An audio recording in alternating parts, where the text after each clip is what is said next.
ہم نے اسپیکر صاحب نے مہربانی کی اور آئی جی اور چیف سیکرٹری والی بات کو ختم کر دیا. 3 دفعہ ان کو کہا لغاری صاحب آپ تشریف لے آئیں اور آپ اپنا بجٹ لے کریں. آج کوئی بجٹ پاس نہیں ہونا تھا, صرف لے ہونا تھا. ان کو اتنی بھی قدر نہیں آئی, اور جو کچھ انہوں نے بجٹ میں بنایا ہے وہ تو جب پنڈورا باکس کھلے گا تو پتہ چلے گا کہ ان کو عوام سے کتنی محبت ہے, عوام کی کتنی قدر کرتے ہیں, مہنگائی کو کتنا کنٹرول کرتے ہیں. اس وقت پورا پنجاب کی انتظامیہ بالخصوص پولیس انہوں نے ایک کام پہ لگائی ہوئی ہے کہ پی ٹی آئی کو پریشان کرو, پی ٹی آئی کو گرفتار کرو. ان حالات میں ان واقعات کے ساتھ ہمیشہ جو حق ہے وہ ابھر کر سامنے آتا ہے, اور اللہ کے حکم سے اس موقع پہ بھی انشاءاللہ ان کو ڈیفیٹ ہوگا. اسمبلی کے سٹاف کو ہراساں کرو, ایم پی ایس کو ہراساں کرو, ہمارے ورکرز کو ہراساں, جتنا یہ اس کو دبا رہے ہیں اتنا ہی تیزی سے ابھر کے انشاءاللہ ہم آ رہے ہیں, اور اللہ ہمارے ساتھ. اور سب سے بڑی اہم بات ایک اور ہے کہ آپ نے یہ دیکھا ہوگا, ہمارے ساتھ جو میڈیا والے وہاں موجود تھے وہ دیکھ بھی رہے تھے, ان کے پاس فوٹیج ہے, مہربانی کر کے وہ فوٹیج چلائیں. اور 6 بجے سے ہمیں کہہ رہے ہیں جی کہ حمزہ صاحب خود آ رہے ہیں اور ہمیں ٹائم دیں. ہم وہ معاملہ ٹھیک ہو گئے ہیں, حمزہ صاحب آگے خود اناؤنس کریں گے, اور اس لیے آپ ذرا تھوڑا سا ویٹ کر لیں. اور جتنا ٹائم بڑھایا ہے تاکہ وہ جو پیچھے ان کی جو نالاکی ہے اور جو بدترین نالاکی ہے اور جو غیر آئینی غیر قانونی کام کرنا چاہ رہے تھے تاکہ اس میں ٹائم گین کر رہے تھے وہ, تو یہ کس کو نہیں پتا کہ وہ جو ان کا آنا ہے جانا اس کی بھی فوٹیج ہے سب کے پاس. ایک اس میں میں بات کرتا چلوں. دیکھیں یہ پنجاب کی تاریخ کا ایک بہت بڑا بجٹ ہے لوگوں کے لیے, جو کہ 3200 ارب روپے کا بجٹ ہے. اسمبلی کا پریمیسز چھوڑ کر غیر آئینی طور پر کسی ہال کے اندر جا کے بجٹ پیش کرنا یہ ہو ہی نہیں سکتا. اور پھر یہ سمجھ رہے ہیں کیونکہ ان کے پاس تعداد پوری نہیں ہے, یہ سمجھ رہے ہیں کہ بجٹ ہم اس طرح سے پاس کروا لیں گے. یہ پاس اس طرح نہیں ہو سکتا, کٹ موشن اور یہ کٹ موشن وغیرہ جتنا بھی بجٹ ہے. لہٰذا میں یہ سمجھتا ہوں کہ یہ گورنر صاحب نے غیر آئینی ایک حکم دیا ہے, اور ویسے بھی انہیں غیر آئینی ان کے جتنے بھی اقدامات ہوتے ہیں یہ اس پہ بغلے بجاتے ہیں. پہلے انہوں نے فلیٹی کے اندر وزیر اعلیٰ منتخب ہونے کے لیے خود ساختہ ایک اجلاس کر لیا اور اعلان کر دیا کہ ہم جناب بن گئے. اب بجٹ کے بارے میں انہوں نے وہی خود ساختہ وہاں پر کہیں کہ ہم نے پیش کر دیا اور ہم نے منظور کر لیا. یہ ایسا ہو ہی نہیں سکتا.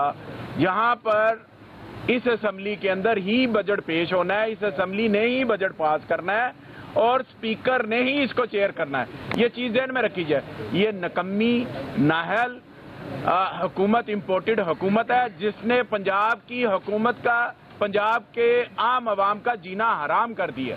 اچھا چوئی صاحب یہ بتائیے گا کہ اگر جو فلیٹیز والا جو اجلاس ہے ایوان اقبال والا, ایک تو اس کی قانونی حیثیت, اور دوسرا کوئی ایسی قانونی رائے ہے کہ ایک ایوان کے ہوتے ہوئے کوئی اور اجلاس جو ہے وہ طلب کر لے, کوئی اس کے خلاف کارروائی کر سکتے ہیں آپ؟ یہ دونوں چیزیں میں پہلے بتا چکا ہوں کہ اس اجلاس کی کوئی قانونی حیثیت نہیں ہے, اور میں سمجھتا ہوں کہ فی الحال ہمیں عدالت سے رجوع نہیں کرنا چاہیے, چونکہ ایک چیز واضح ہے کہ وہ غیر قانونی طور پر ہو رہی ہے, اور ہمارا اس کے پاس اس کے لیے مداوع موجود ہے. ہم اپنا اجلاس کریں گے اور کل 1 بجے ہم مل رہے ہیں, دے رہے ہیں, آ جائیں ادھر. وہ بھی آ جائیں. صاحب آپ یہ بتائیے گا پنجاب وہ بھی سی ایم رہ چکے ہیں, بتائیے گا سردار صاحب, جی یہ بتائیے گا جن کے ساتھ آپ کھڑے ہیں, ماضی میں ہم نے یہ دیکھا 2 ماہ پہلے انہوں نے اپوزیشن کے ساتھ مل کر ایک ریکوزیشن طریقے عدم اعتماد آپ کے خلاف جمع کروائی, لیکن آپ پھر بھی اعلیٰ ظرفی کا مظاہرہ کرتے ہوئے کندھے سے کندھا ملا کر ساتھ کھڑے ہیں. کیا ہم یہ سمجھیں کہ جس نے عثمان بزدار کو ستایا اس نے سکون نہ پایا؟ بسم اللہ الرحمن الرحیم. میرے خیال میں آج ہم جس سبجیکٹ کے لیے یہاں پہ کھڑے ہیں وہ ہے بجٹ سیشن, اور جس طرح کہ بجٹ سیشن کال کی گئی اور اس کے بعد آج اجلاس جاری تھا, اور جب دعوت دی گئی وزیر خزانہ کو کہ آپ بجٹ پیش کریں پنجاب کا, تو انہوں نے کہا کہ جی گورنر پنجاب نے پروروگ کر دیا اور ابھی تک اس کی نوٹیفیکیشن اسمبلی میں موصول نہیں ہوئی. اچھا تو جب تک اس کی نوٹیفیکیشن ہی موصول نہیں ہوئی ہے تو اس کے اوپر میرے خیال میں اس کی آگے کیا بات کی جائے. اچھا چوہدری صاحب یہ بتائیے گا کہ کل آپ کتنی دیر انتظار کریں گے؟ 2 روز سے تو رات 8 اور 9 بجے تک انتظار کیا جاتا رہا ہے. اگر کل اپوزیشن تو آپ کے ساتھ موجود ہے، حکومت اجلاس میں نہیں آتی، کل بجٹ پیش نہیں ہوتا، تو کیا وہ دیکھیں ہمارا یہ فرض ہے کیونکہ اجلاس پہ سب آئیں گے اور ہم باقاعدہ کارروائی کریں گے اور ان کو دعوت ہے کہ اوپنلی آ جائیں، وہ اجلاس میں اٹینڈ کریں. وہ آگے پھر ایجنڈا اپنا ہوگا، کل سے پھر ہم نیا ایجنڈا پیش کریں گے. یہ بتائیں کہ عدالت سے بھی رجوع کرنے پہ غور کیا جا رہا ہے کہ اگر یہ اپنا غیر آئینی اجلاس ہونے جا رہا ہے تو اس پہ عدالت سے بھی رجوع کیا جائے گا. نہیں، ہم تو انتظار کر رہے ہیں. اسپیکر صاحب، صوبائی وزیر عطا اللہ تارڑ صاحب نے آج یہاں پہ آپ کو دعوت دی ہے، آپ اسپیکر ہیں، آپ آئیں کل کے اجلاس کو ایوان اقبال میں ہیڈ کریں، کیا آپ جائیں گے؟ اور دوسرا سوال یہ کہ آپ کسٹوڈین آف جہاں پہ 45 درجہ حرارت سے تمام صحافی سارا دن جلتے رہے.